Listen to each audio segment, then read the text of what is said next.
Doc on the Run. We help injured runners run. Today on the Doc on the Run podcast, we're talking about how pneumonia made my Kona dream come true. All right, now it's no secret that I really enjoyed doing Ironman triathlons. I did 15 of them, and the last one I did was the Ironman World Championships. Now, that does not mean I'm fast, it just means I'm stubborn. But when I was a kid, I actually really wanted to do Ironman Hawaii.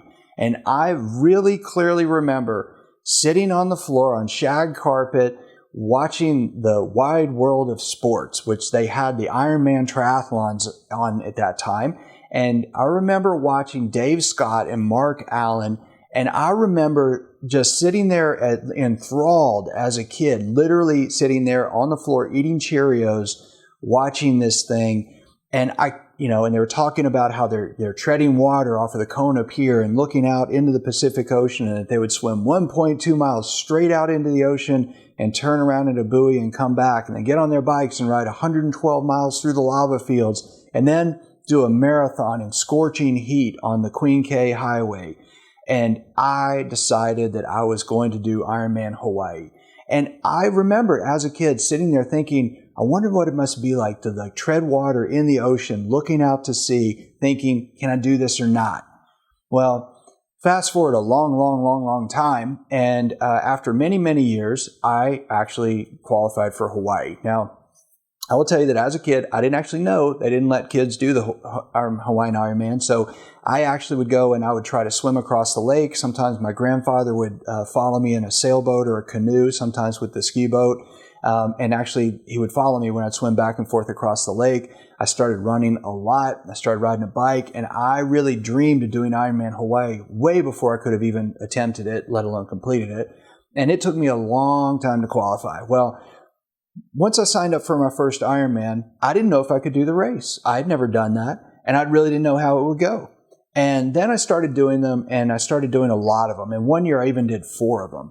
I did a marathon and 4 Ironmans in 1 year. And so I was training a lot, and I had it dialed. I mean, I had a routine down, and it was never, at least in those later years, it was never a question of whether or not I could finish, because I knew for sure. I knew the routine, I knew what to do, I knew how to pace myself, I knew what to eat, what to not eat, etc.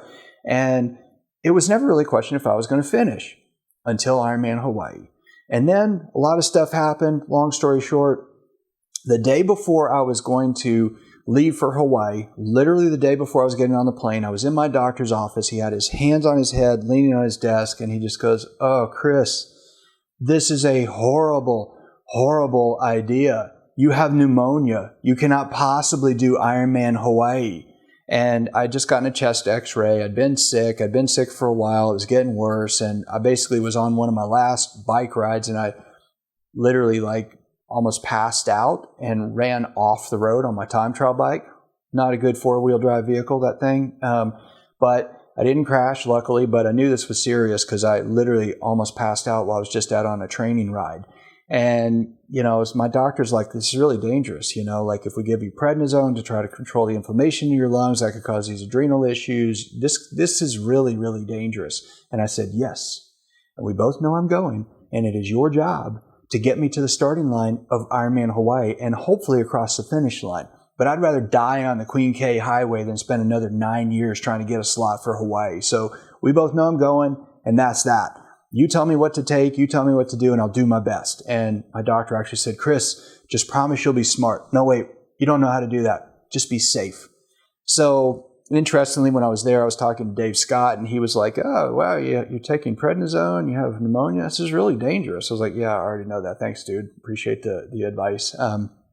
But you're right, it is dangerous. So I got to meet some of the heroes of the Ironman world, including Dave Scott, and it was really great. But the thing is that at the point leading up to that, I actually could not have had the experience I always wanted. But what happened was I literally was sick. I mean, I was really sick. I had a fever the day of the race.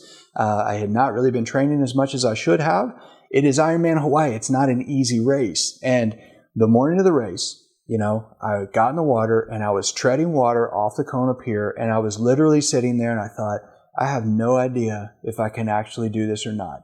And it suddenly clicked. It was the exact thing I had always dreamed of doing, of sitting there, treading water off the Kona Pier, wondering, can I actually do this today? Is it possible for me to actually do this and cross the finish line before midnight? And so even though it was one of my slowest races ever, it was one of the most meaningful. And so you never know what kind of events will transpire to actually help you have the experience you need. So I wouldn't wish that you get pneumonia right before you go do Ironman Hawaii, but it turned into the perfect experience for me because it actually allowed me to test myself in a way I never could have, given that it was my 15th Ironman. So you never know where your injury is going to take you. You never know what you're going to get from the thing that you're going through right now with your running injury, but maybe it'll help you one day, and maybe that experience will be something you can use to help somebody like you along the way in their journey too.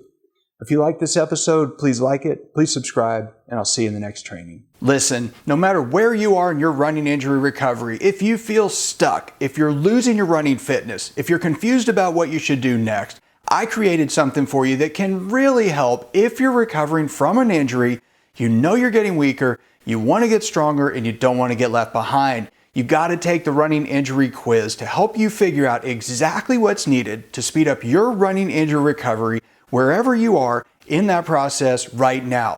I promise it's going to give you some things that you can think about that you can actually be doing differently based on your unique circumstances right now. You got to go check it out, go through the quiz, and I promise it'll help you. You can get it free. It's at docontherun.com/quiz. So go check it out now. docontherun.com/quiz.